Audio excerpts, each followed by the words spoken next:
Welcome to the Soulful Surgeon Podcast with Dr. Lisa Hunsicker, a sanctuary for healthcare workers. In this space, we honor your stories, your struggles, and your triumphs. Here, you are more than your role. You are seen, heard, and celebrated. Join me as we explore conversations that nourish the heart, elevate the mind, and remind us why we chose the path of healing. This is your time. This is your place. This is the Soulful Surgeon Podcast. Hi, everyone, and welcome to the Soulful Surgeon Podcast. I'm your host, Dr. Lisa Hunsicker. This is the place where our healthcare workers come to be seen and heard. And today I want to talk a little bit about something that is so pervasive in medicine, but we really don't talk much about it outside of medicine. But if you talk to any healthcare worker, this really is one of the core issues that we struggle with. And that is, what are the expectations that people have of us? And should it be that every patient that we see in a crisis or in a fatal situation,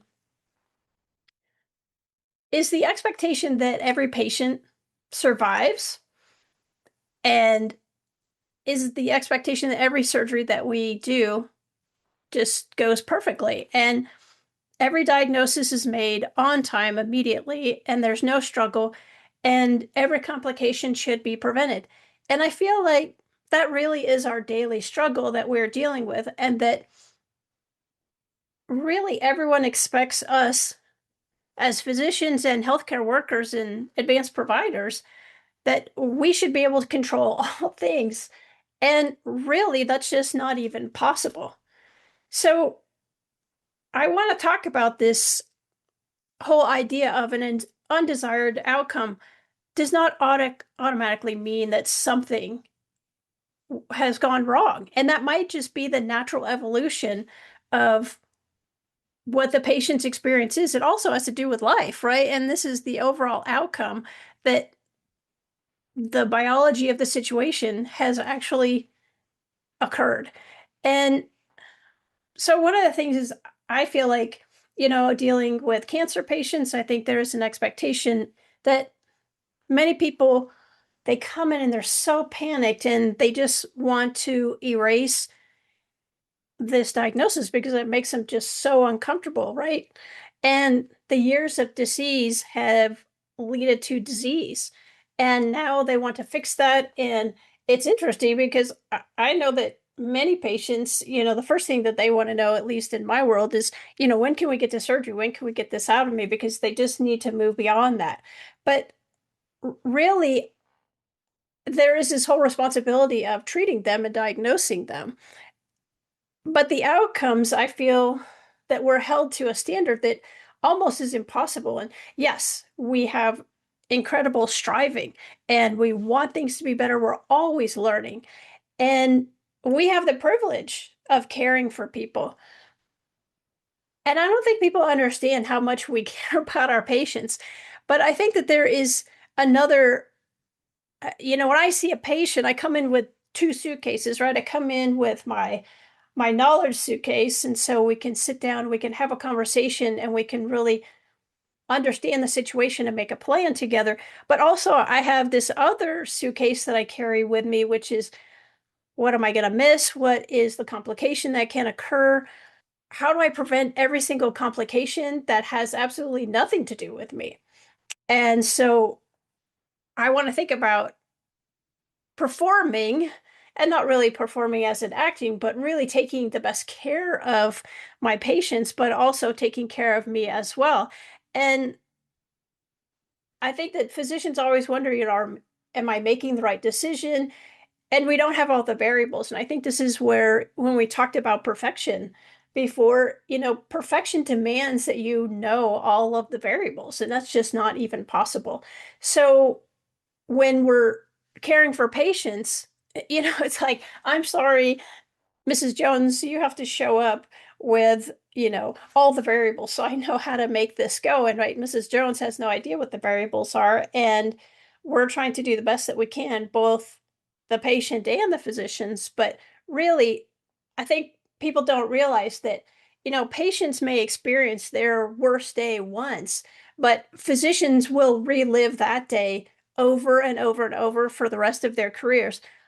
But also, in addition to that, they're experiencing everyone's worst day every single day. And I might be in one room and I step out, I pick up the chart and I go to the next room to where that patient is experiencing their worst day. And this is over and over and over for all these experiences that we as healthcare providers are actually having to experience regularly. I think we have to really begin to talk about the difference between accountability and an impossible standard that there's no way for us to really ever meet. And I want to make a big distinction because, accountability is necessary. And we build this into medicine. It should be transparent. Negligence should have consequences. But negligence is not necessarily mistakes because mistakes need to be acknowledged. And the system should improve, and we should constantly be working. And that's why we have quality improvement, right? Quality assurance programs so that we can continue to grow. However, despite this, patients deserve honesty and they deserve transparency. And I can think of cases where something has happened with a patient and we have a complication that's going on, and it may have to do with something on our end. And I've had a time where we were going in to do a cancer surgery for a gal, and the implants for her breast reconstruction, they just got sent home. They were all ordered. Everything was ready. She's in the pre-op bay and she's ready to go. And we have no implants. Literally, we're like 1 minute from pushing back, and the staff have been scrambling all morning, and they notified me, which now I have to notify the patient. And obviously, this is a horrible patient experience. And in explaining this to the patient, she was very disappointed. As you can imagine, you're preparing for a cancer curing type procedure, and by the way, sorry about that. We're not going to do that today. We're missing the key part of your procedure. So that doesn't inspire a lot of trust. But I think sitting down and what I did was I just sat down and explained to the patient exactly what happened, how disappointed I was for them, and how everyone felt terrible, and that we were going to do our best to get right back on the schedule. And so now she understands that. It still doesn't make it any better. But I think that omnipotence and accountability, right? They're not the same. I think that we should be accountable for what we do, but I can't control every single thing. I can't control how a patient's cancer behaves. I can't control someone being shot or in a car accident and the natural biology of those injuries. I can't control every medication reaction that someone has. I can't control every surgical complication, and I certainly can't control every patient event. And I think that that's something that we struggle with because the expectation is that we're going to receive patients in a way that we just take them on and everything in their journey will be flawless. And that's really not possible. And I think that there is a cultural expectation, but I think also the legal community has really put us in a very difficult position because what ends up happening is every bad outcome, it just gets treated as if someone failed. And what this message is that medicine should be perfect, and it's frankly not. And it's not even possible. And so the problem is that you have people who now are running in fear. And so, like I said, when I go in to see every patient, I go in with my knowledge bag, but I also go in with my defensive bag of every experience, no matter how small, that I'm going in with the idea of the fear of a lawsuit. And, is someone going to damage my reputation? Are they going to go online? And patients manipulate us all the time, and they know that we can't respond, right? Because it's HIPAA. And so I can't even acknowledge, If you have a terrible outcome and you want to put it all over the internet and say what a terrible physician you had, that physician can't even give any context for the rest of the people to kind of defend themselves and actually provide appropriate judgment. It's just a very difficult situation because of HIPAA. And this allows public criticism without context. And, there's people that can get blamed for things that are unavoidable no matter what they do. And so, how this translates is excessive testing. And so, we in medicine call it CYA, right? It's cover your, what. But we're doing it not because we're trying to get more information. We're doing it in anticipation of a lawsuit and sitting in front of a judge and jury and trying to explain to people who have no medical experience, possibly, so that they can understand what was done. But really, actually, what we would say on the stand is like, well, actually, that test was not even necessary. I was doing it for the attorney representing this person because I knew that on the court case that was going to be asked. It's actually not relevant, but it's being presented in these cases. And so you get more and more documentation. It takes forever, when we do all the charting, like with surgeries. I prepare, I do all the surgeries, and then I have to log in the computer and I have to put all the information into the computer for the electronic record, and then I dictate the chart. So there's so much documentation that goes. And while documentation is incredibly important because I need that, every person needs that because we can't remember all the patients all the time and all the nuances. So we need that information. But now what we end up doing is we start to avoid high-risk patients or high-risk procedures. And we're just stepping away and stepping away from those people. And actually, it ends up in this movement with healthcare workers leaving medicine.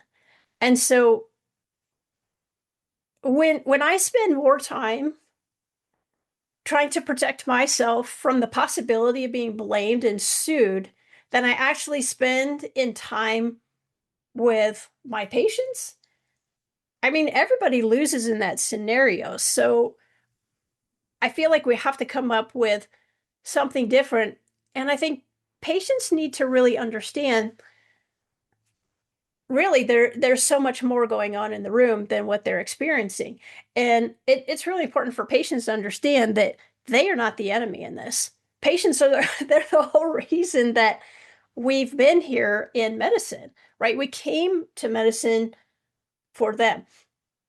But what they also need to understand is that, medicine isn't a guarantee, and every good doctor can have a bad outcome. And a poor outcome doesn't always mean, poor care. And, if you've been shot in the chest and you come in and you arrive dead and you stay dead, right? That's not necessarily a poor outcome based on poor care necessarily. That might just be the natural biology and the evolution of that injury that really there's no recoverability.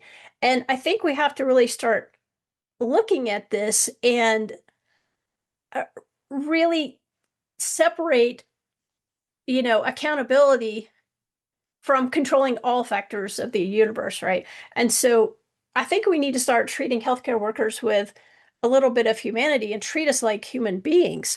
And I think we have to do that and give grace to one another because I don't think the public is necessarily doing that for us, but I do feel like we have to start really in our own community and really having these conversations, really talking about it and giving each other grace. But I do feel like we have to have conversations like this with our patients so that they understand why we practice the way that we do. And I think that, you know, the more that we talk to them, the more they understand where we're coming from. And, with insurance and especially in primary care, I don't even know how my colleagues do that. You get 5 minutes and you've got to connect to the patient, get the whole story, and figure all this out. And so part of this is the system. And I think that as patients, they should really try and understand they've only got 5 minutes. Um, and maybe make some different choices. And we as physicians maybe need to start changing the conversation, not only with the patients, but with ourselves, to really give our own selves a little bit of room to breathe. So I think that we really need to work on a cultural shift within our own community and how it displays out to patients as well, because I think we need to really let people know that we're about accountability, but not about perfection. And really, perfection is excellence without the ability to pivot or breathe. And what the patients need for us to do is be able to breathe and to pivot, because they don't roll in with all the variables. They don't have a little piece of paper that says, here are all the things wrong with me. These are all the medications that work perfectly with me. And this is the time frame that I'm going to feel better. So I feel like until that happens, which is never, then we have to begin to really shift our expectations about what outcomes need to be. I think that we need to have transparency without blame. And I think we need to be able to learn and not shame. And I think one of the biggest things at least in surgical training, as well as even current practice, morbidity and mortality conference is part of it. And in some scenarios, it is one of the most toxic experiences, because really you stand up and explain whatever the bad outcome was, and then your colleagues get to take pot shots at you when they're playing Monday morning quarterback. And we really need to learn without shaming people. And the whole idea is, if you learn, you get better. And if you make it this fear-based situation, then, like we talked about before, right, your brain is hijacked, your executive function is gone, and you're not going to be able to do what you need to do. And so I think we need to talk about that. We need to have compassion for patients, but we also need to have compassion for ourselves. And we're not striving for perfection. We're striving for mastery. We're really striving for excellence. But we also need to have humility. We need to have honesty with our own selves, but honesty with patients. But I think we need to get to a place where we have courage and compassion to be able to take care of the patients when outcomes are breaking our hearts every single time. So the next time that you see your patients, try and just see if you can set that extra suitcase of the outcomes in the litigation, really begin to have that conversation when you walk in the room with them, so that patients can have a good understanding of what their outcomes are. And then maybe you can also have that a little softer version for yourself as well. And the legal system, we're just going to have to navigate it. But I think the more that we spend time and energy and really put our hearts into a relationship with our patients, I think the less contact with the legal system we're going to encounter. It's not going to be zero, never, but this will improve it. So think about this, and I really invite you to put comments down and let me know, so what are some of the difficult outcomes that you've had, that you've been held really to a very unattainable standard. And let's talk a little bit more about that. Thank you, everyone.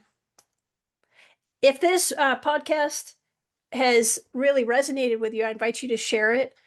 I also invite you to share it with your colleagues, because we really have to start talking about this. And you can find us here at Soulful Surgeon. We'll see you next time. Thank you for joining me on the Soulful Surgeon Podcast. I hope today's conversation offered you reflection, encouragement, and a reminder that you are not alone on this journey. If this episode spoke to your heart, please share it with someone who might need it as well. And don't forget to subscribe so you never miss a moment of connecting with healthcare workers all over. You can find us on the web at soulfulsurgeon.com. You can find us on Instagram at Soulful Surgeon. And you can find us on LinkedIn at Lisa Hunsicker, MD. Until next time, take care of yourself the way you care for others. And remember, your story matters here.